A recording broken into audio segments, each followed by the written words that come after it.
الشیطان الرجیم بسم اللہ الرحمن الرحیم اللہم صلی علی سیدنا محمد وعلی آل محمد کما صلیت علی ابراہیم وعلی آل ابراہیم انک حمید مجید اللہم بارک علی محمد وعلی آل محمد کما بارکت علی ابراہیم وعلی آل ابراہیم انک حمید مجید ناد علیم مظہر العجائب تجدہ اون اللقاء فی النوائب حمد و غمد سینجلی بعظمتک یا اللہ بنبوتک یا محمد بولایتک یا علیو یا علیو یا علیو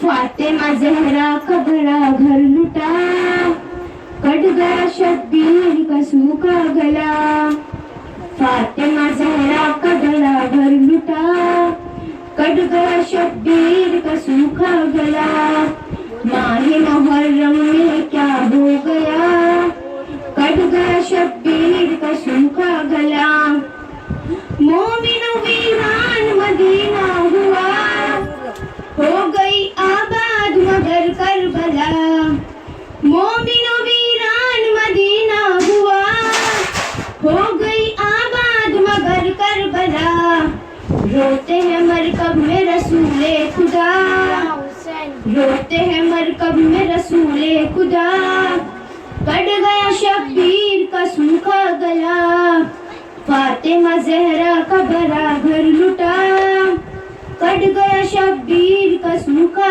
گلا ہائے وہ عاشور وہ کرب و بلا بھول نہ پائیں گے یہ اہل عذاب ہائے وہ عاشور وہ کرب و بلا بھول نہ پائیں گے یہ اہل عذاب آل محمد پہ تھی کیسی جفا آل محمد پہ تھی کیسی جفا کٹ گیا شبیر کا سوکھا گلا فاطمہ زہرا کا بڑا گھر لٹا کٹ گیا شبیر کا سوکھا گلا ہو گئی پردیس میں بربادیاں بہنیاں کرتی رہی شہزادیاں ہو گئی پردیس میں بربادیاں بہنیاں کرتی رہی شہزادیاں شام تلک جائیں گے ہم پہرے دار شام تلک جائیں گے ہم پہرے دار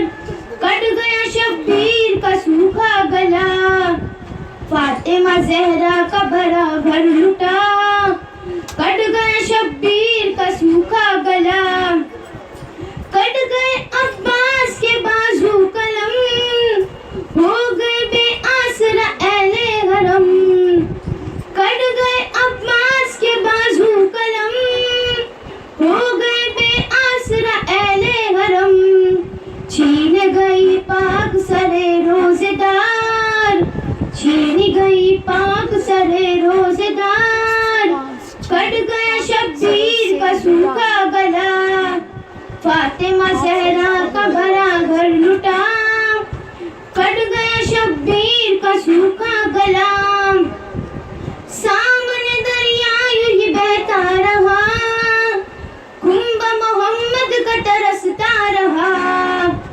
سامنے دریا یوں ہی بہتا رہا کنب محمد کا ترستا رہا 3 شب و روز نہ پانی ملا 3 شب و روز نہ پانی ملا کٹ گیا شبیر کا سوکھا گلا فاطمہ زہرا کا بڑا گھر لٹا کٹ گیا شبیر کا سوکھا گلا بہ گیا جب شاخ پہ شے کا لہو گونج رہی تھی یہ صدا یا رسول بہ گیا جب شاخ پہ شے کا لہو گونج رہی تھی یہ صدا یا رسول ہوتی تھی فریاد یہ کھا کے شفا ہوتی تھی فریاد یہ کھا کے شفا کٹ گیا شبیر کا سوکھا گلا فاطمہ زہرا کا بڑا گھر لٹا کٹ گیا شبیر کا سوکھا گلا ماہ محرم میں کیا ہو گیا کٹ گیا شبیر کا سوکھا گلا درود پاک پر آپ کے اور آپ کے آقا.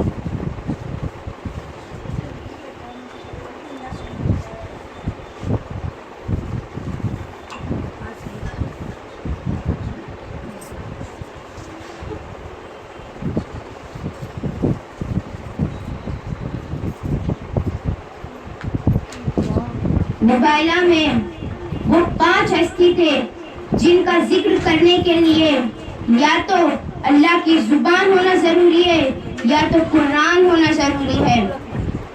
اس کے علاوہ کسی بھی بے ساتھ میں نہیں جو آل رسول کے فضائل پڑھ سکے. اللہ نے آل محمد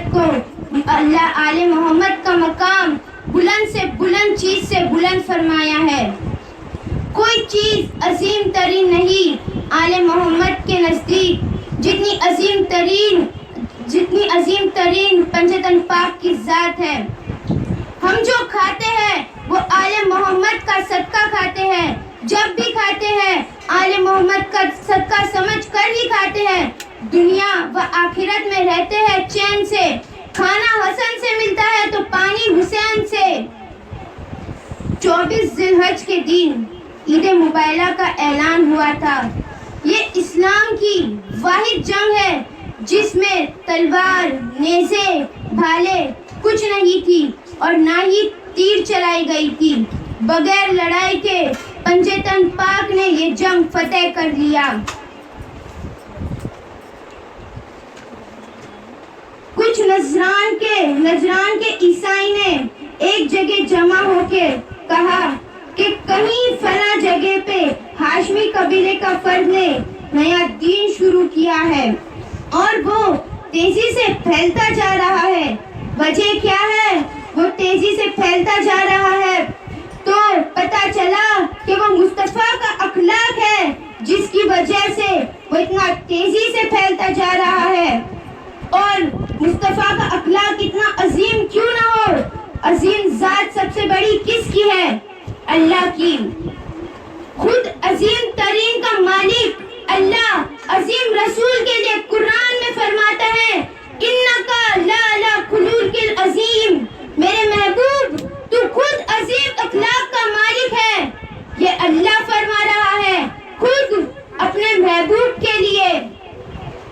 تو عیسائیوں نے فیصلہ کیا کہ 2-3 لوگ اس میں سے تیار ہوئے کہ چلو ہم جا کے ملاقات کریں اور جا کے پوچھیں. وہ اپنے آپ کو نبی کہتے ہیں نا, تو ہم ذرا جا کے ان سے پوچھیں کہ عیسیٰ کے بارے میں کیا خیال ہے تمہارا. لہذا نجران سے چلے 2 بڑے پادری یہ سوچ کے کہ بڑے تاجردار ہوئیں گے, بڑے محل میں رہتے ہوں گے, بڑے تیزی سے کیونکہ ان کا دین پھیلتا جا رہا ہے, کوئی چھوٹے انسان تو ہوں گے نہیں, لہذا بڑا نام ہوگا, بڑا کام ہوگا, بڑا قد ہوگا, بڑی مسلک پہ بیٹھنے والا یہ رسول ہوگا. مدینے میں جب داخل ہوئے تو پوچھا تمہارا رسول کس محل میں رہتا ہے؟ جن سے پوچھے وہ مومن تھے. انہوں نے کہا جو ابو تراب کا مولا ہے انہیں تخت سے کوئی رشتہ نہیں, وہ ابو تراب کا مولا ہے, وہ ابو تراب پر بیٹھتا ہے. پوچھا کہ تمہارے مولا کے پاس کتنی دولت ہے؟ جواب دیا جو ابو ذر کا مولا ہے انہیں دنیا کی زر سے کوئی لینا دینا نہیں, جو فضا کا مالک ہے انہیں دنیائی جائیداد سے کوئی واسطہ نہیں. ابو ذر کہتے ہیں سونے چاندی کے باپ کو یہ لوگ آئے, سونے چاندی سے لدے ہوئے تھے. یہ عیسائی مسجد نبوی میں داخل ہوئے جیسے ہی میرے مولا نے منہ پھیر لیا تو یہ مسجد نبوی سے باہر نکل گئے. ایک لمبے قد کا بزرگ ملا, کہا کیا ہوا؟ کہنے لگے ہم تو بڑا نام سن کر آئے تھے, آپ کے رسول کا اخلاق کے بہت بڑے مالک ہے, ادب کرتے ہیں. تو انہوں نے کہا تم اتنی دور سے اکیلے آئے ہو, تمہیں اکیلے نہیں جانا چاہیے, میں تمہارا موکل بن کر رہوں گا, میں کل تمہارے ساتھ تمہارا موکل بن کر چلوں گا. یہ بزرگ تھے, ان کی نظر نجران کے عیسائیوں کے ہاتھ پر پڑی جو سونے سے انگوٹھیوں سے بھری ہوئی تھی. بار بار نظر جا رہی تھی انگوٹھیوں پر.